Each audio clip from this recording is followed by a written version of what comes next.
Okay, cancer cells seem to be a little down right now. Stephen and Nolan went to a house this weekend, wrote a cancer policy, right? It was in the turn 65 pitch, and wrote them the med sup and the cancer policy. A lot of people say if you have a Medicare supplement paying for everything, wouldn't it pay for cancer too? Yes, it will. We know this. However, there's a large need on the prescription side. Someone has a prescription drug plan. What's the most it'll ever pay for prescription costs? What percentage? 95%. So 5% of drugs that cost $15,000, $20,000, $25,000 a month can really add up. What would do those people some real good is having an additional lump sum, 10K to 20K cancer policy with Aetna, Bankers Fidelity, or Mutual All, but Aetna right now, Aetna or Bankers Fidelity. Aetna, subconscious. Just kidding. All right, so with MAPD, of course, the cancer benefit is more obvious because they typically, in most parts, are going to have somewhere between a $5,000 and a $10,000 maximum out-of-pocket potential. And with either a hospital indemnity plan through Aetna or Heartland, you can cover some of that benefit. With Heartland, you can actually add the lump sum cancer benefit of about 6 to 7K. Or with Aetna's HIP, or even if you can't qualify for a hospital indemnity plan based on health, but they can qualify for cancer, you can add the Aetna $10,000 to $20,000 lump sum cancer policy again, which could be used for the maximum out of pocket, so they can meet this, as well as drugs, because drugs don't go into the maximum out of pocket. So technically, there is a case to be made that if they're on MAPD and you're really trying to cover all costs associated with cancer for them, that you really need to be more in the $20,000 range. For a couple of reasons. They could go from one calendar year to the next and have the MOOP reset, and then the drug side as well, so you have more. Over here, normally a 10 to 15K is adequate. But having that, there's a legitimate way to make an argument for a higher cancer policy. Now, if you're coming across people in the middle of the year that have a Medicare Advantage plan and you can't help them, either it's OEP and they're already on the plan that's best for them, or it's not OEP and it's not AEP and they're just in the lockout period, and you say, well, we're going to look, see if there's a better plan for you in AEP. However, in the meantime, I want to make sure you understand the plan you got. Johnny did this yesterday when he followed back up with somebody who had gotten a Medicare Advantage plan through somebody else. It ended up being the plan that he would have written them, but he said, did they explain everything to you? And he went back and explained all the holes in it.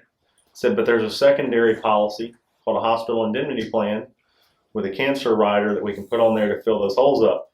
When he did that, they were really appreciative, and they actually told him that they wanted him to be the agent of record. Thankfully, this was Aetna Medicare Advantage, so he was able to do an agent of record change as well on it. I also found out that she was paying for a $165 supplement. Yeah, the people that had written her Medicare Advantage plan before didn't cancel her supplement, so she had a supplement and an Advantage plan, so he saved her the money on the $165. She didn't know she could cancel it.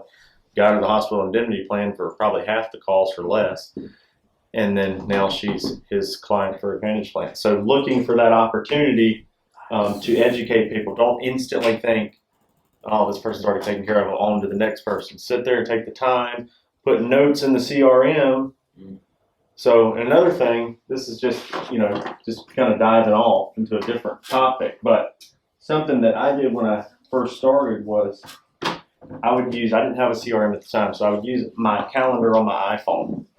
And I'd go on there and I'd say, talk to somebody, and they had a Cigna Medicare supplement. And I thought, okay, and I look at it and they weren't wanting to shop at the time. They were already close to the best rate, something like that. I couldn't really get them to shop it. So I put a note for a year later. I'd go all the way out on my calendar. I'd add one for John Smith. I put in the detail. I put his phone number as the headline, 662, blah, blah, blah, blah, blah. And then I would, in the details, I put everything I know about him. Hopefully I got a zip code, whatever I had. And then I would put has Cigna Plan F, didn't want to shop right now, whatever. Well, then that calendar invite would come up a year later and remind me, and then I would call him back and I'd say, hey, it's Justin calling about your Cigna. I think you probably gotten a rate increase in the last few months. And a lot of times they'd gotten a rate increase and say, well, just wanted to talk to you and see if you were interested in looking at a different rate, see if there's some new rates for that. Now, whatever it was, but having that reminder. Well, now the CRM makes it really easy to do that. So you can schedule activities, you can put tons of notes in there, and so you can put somebody. You could put somebody, and we'll have to talk about this, but you can put somebody's policy in there even if you didn't write it. And then that way, when you pull a list of everybody that has, say, Company A, and we know that Company A in Mississippi just had a rate increase, and I can pull that list to talk to. There's probably another way to do it, like an additional info section that we could put, like with a checkbox of different companies where we could check them and then pull a report with all those. So I don't really want to put it in policies if we didn't write policies. We can talk about that later. But the point is always having this list to come back to, because the pipeline is infinite, unless it's the Keystone Pipeline, and then Biden shuts it down. But most of your sales pipeline is in an infinite stream. It's not a year-long pipeline. It's not until AEP. It's an infinite pipeline. So you could talk to somebody today that's 58 years old, and they're like, yeah, I'm confused about the whole Medicare thing. I got 7 years before I have to do it, but it confuses me. And you're talking to them. Technically, that could be like in the pipeline, 7 years down the road. I've been doing this now for a little over 7 years, right? If I would, if I knew now, if I knew then what I know now, that's the saying, I would treat that pipeline like an infinite stream, and I would be plugging people in it from the get-go. This person I just wrote, because I was writing people something back then that were 58 years old. And I was thinking, man, Medicare's a long way away from them. It's not that long. I don't feel like I've been doing this that long. 7 years down, boom, they're turning 65. What if we'd had that CRM all the time? I'd probably have, I don't know, I'd have written probably 800 more med subs by now, or Medicare Advantage plans. So just always be plugging those in and prospecting, and understand that pipeline is an infinite stream. Everybody can be a prospect. You put them in as a prospect into agency block, and put an activity that says, that tells you 5 years from now that they're turning 65. We already have them like that because, honestly, if you put it in there with the birthday, it's automatically going to send whoever's the servicing agent on there an email when they get to the point that they're turning 65. But there's other things that come up in there too, like you could put other notes in there and then pull a list of people with certain parameters that might have an option for them. Like maybe we wrote them all a Manhattan Life Affordable Choice back when there weren't good, viable short-term medical options. Now there's these new viable short-term medical options.